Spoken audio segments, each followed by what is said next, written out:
Dieu a 4 types de créatures. Les anges, les arbres, les animaux et les humains. Il a créé les humains à son image, c'est-à-dire ayant le souffle de vie. Donc ayant l'esprit de vie. C'est la différence que nous sommes des animaux. Les animaux n'ont pas l'esprit.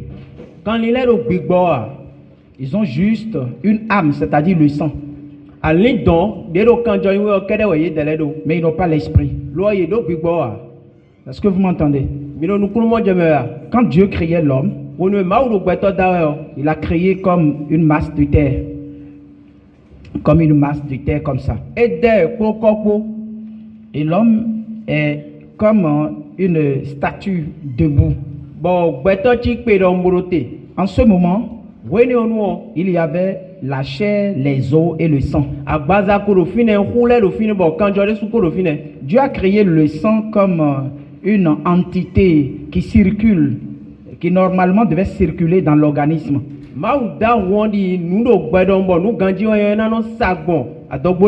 Mais ça ne circulait pas.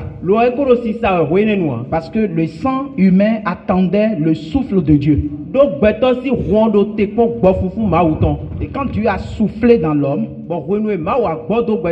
le souffle de vie est devenu l'esprit humain. Et l'esprit humain a commencé à animer le corps à travers le sang. Donc,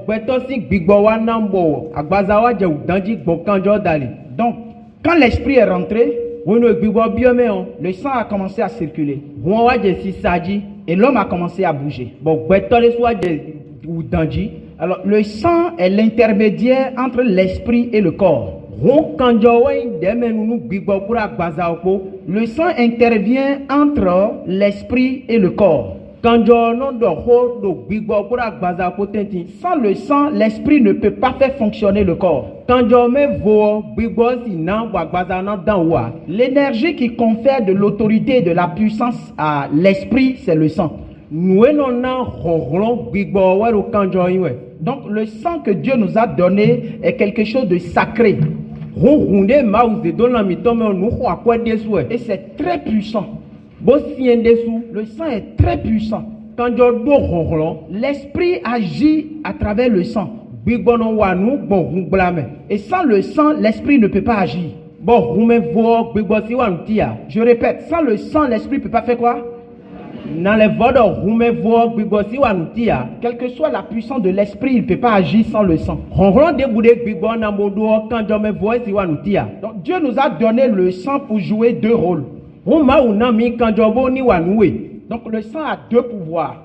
Le sang a un pouvoir biologique et naturel et travaille dans l'organisme.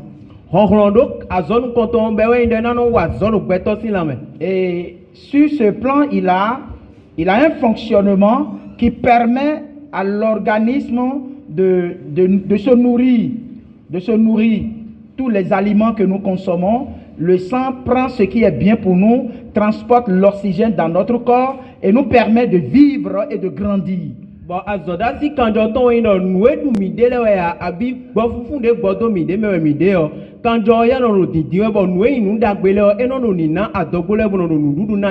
Sur le plan naturel, le sang est constitué de globules blancs, de globules rouges, de plaquettes, de beaucoup de choses qui permettent au corps de se transformer pour grandir et changer en même temps des cellules.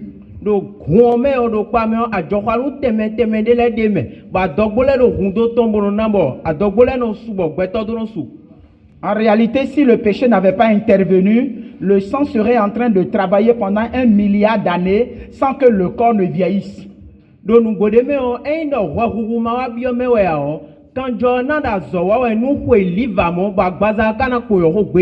Dieu lui a conféré le pouvoir de soutenir l'organisme et de nous permettre d'être sur la terre aussi longtemps que possible.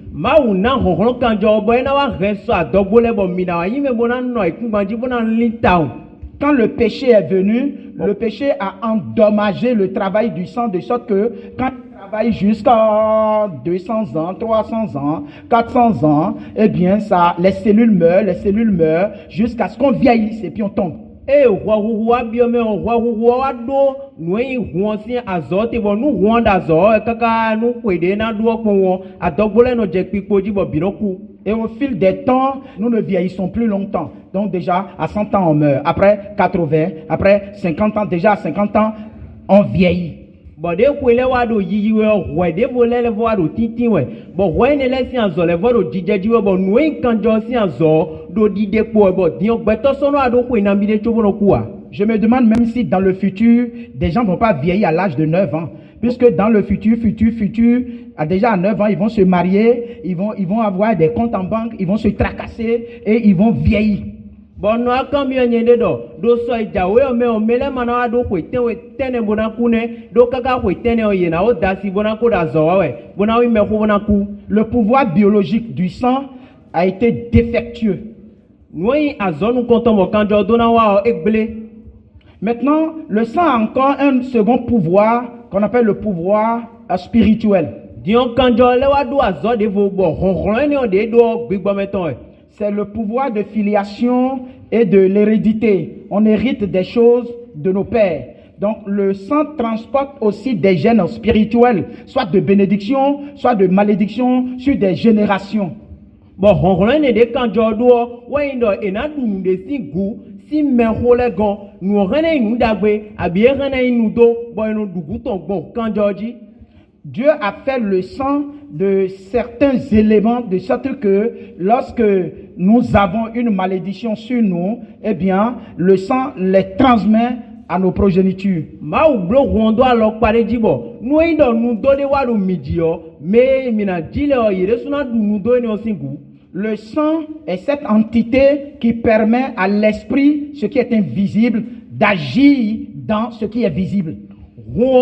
Ewe no na hohlo nwe bigbabo nukuma no mo bo nwe da gbazame o.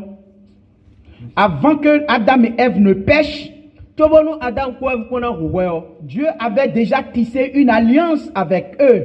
Ma o ko nu alenu de khaye, alliance de coopération, alenu we ne o ye na dodo ye de tenti, alliance d'amitié. Honton yin si alenu we. Et cette alliance ne peut marcher que lorsque le sang commence à fonctionner. Parce que seul le sang a le pouvoir de traiter une alliance avec le spirituel et permettre à ce qui est invisible d'intervenir dans ce qui est visible. Donc